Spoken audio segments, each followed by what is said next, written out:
राधे राधे। आप सभी को कृष्ण दीवानी यूट्यूब चैनल पर आप सबका बहुत बहुत स्वागत है। आज की इस वीडियो में हम बात करेंगे राधा अष्टमी व्रत कथा की पूजा विधि और राधा अष्टमी शुभ मुहूर्त। तो आइए शुरू करते हैं। पंचांग के अनुसार राधा अष्टमी का व्रत भाद्रपद मास के शुक्ल पक्ष की अष्टमी तिथि अर्थात जन्माष्टमी व्रत के 15 दिन बाद पड़ती है।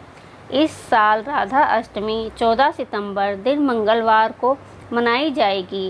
इस दिन राधा अष्टमी का व्रत रख कर राधा और भगवान श्री कृष्ण की पूजा की जाती है। मान्यता है कि राधा अष्टमी व्रत के बिना जन्माष्टमी का व्रत अधूरा माना जाता है।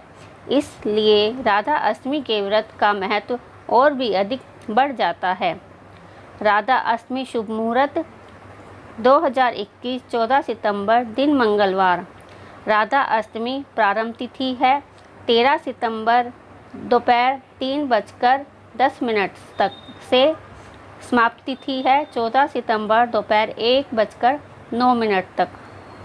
पूजा विधि। राधा अष्टमी के दिन व्रत रखने वाले व्यक्ति प्रातः काल स्नान आदि से निर्वृत्त होकर साफ व स्वच्छ कपड़े पहन लें। उसके बाद मंडप के नीचे मंडल बनाकर उसके मध्य भाग में मिट्टी या तांबे का कलश स्थापित करें। कलश पर तांबे का पात्र रखें और इस पर सजाकर राधा जी की मूर्ति स्थापित करें।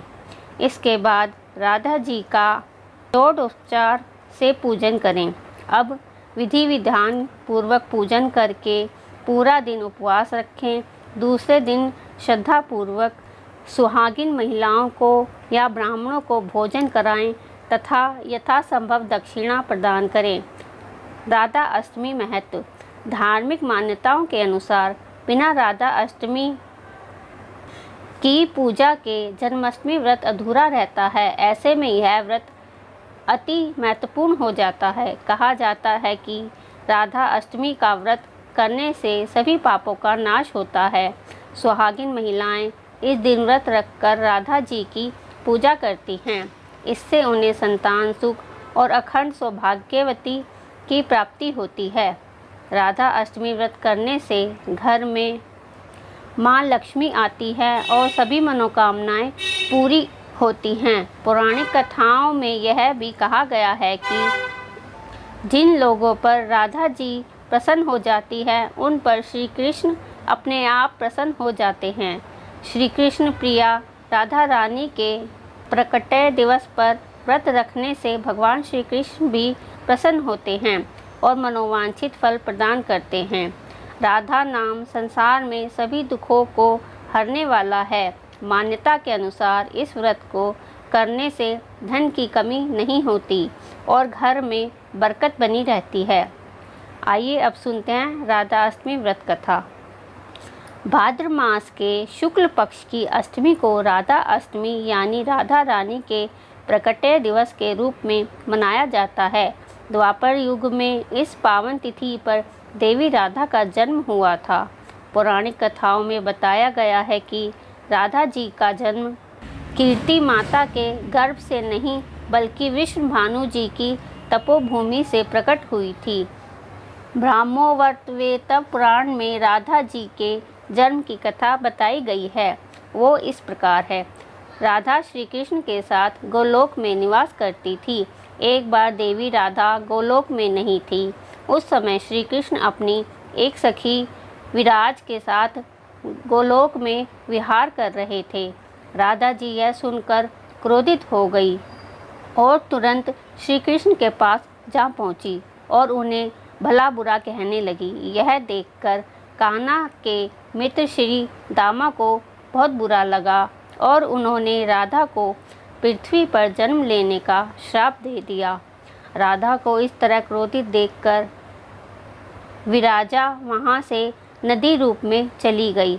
इस श्राप के बाद राधा ने श्री दामा को राक्षस कुल में जन्म लेने का श्राप दे दिया।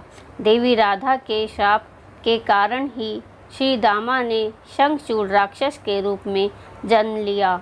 वही राक्षस जो भगवान विष्णु का अनन्य भक्त बना और देवी राधा ने वृषभानु जी की पुत्री के रूप में पृथ्वी पर जन्म लिया। लेकिन राधा वृषभानु जी की पत्नी देवी कीर्ति के गर्भ से नहीं जन्मी। जब श्री दामा और राधा ने एक दूसरे को श्राप दिया, तब श्री कृष्ण ने राधा से कहा कि आपको पृथ्वी पर देवी कीर्ति और वृषभानु जी की पुत्री के रूप में रहना है। वहाँ आपका विवाह रायण नामक एक वैश्य से होगा। रायण मेरा ही अंश अवतार होगा और पृथ्वी पर भी आप मेरी प्रिया बनकर रहेंगी। उस रूप में हमें विरह का दर्द सहना होगा। अब आप पृथ्वी पर जन्म लेने की तैयारी करें। सांसारिक दृष्टि में देवी कीर्ति गर्भवती हुई और उन्हें प्रसव भी हुआ, लेकिन देवी कीर्ति के गर्भ में योग माया की प्रेरणा से वायु का प्रवेश हुआ और उन्होंने वायु को ही जन्म दिया। जब वह प्रसव पीड़ा में से गुजर रही थी, उसी समय वहाँ देवी राधा कन्या के रूप में प्रकट हो गई। बोलो राधा रानी की जय, वृषभानु दुलारी की जय, कृष्ण भगवान की जय। अगर आप सबको मेरी वीडियो पसंद आई हो तो लाइक, शेयर और सब्सक्राइब करना ना भूलें। राधे राधे आप सभी को।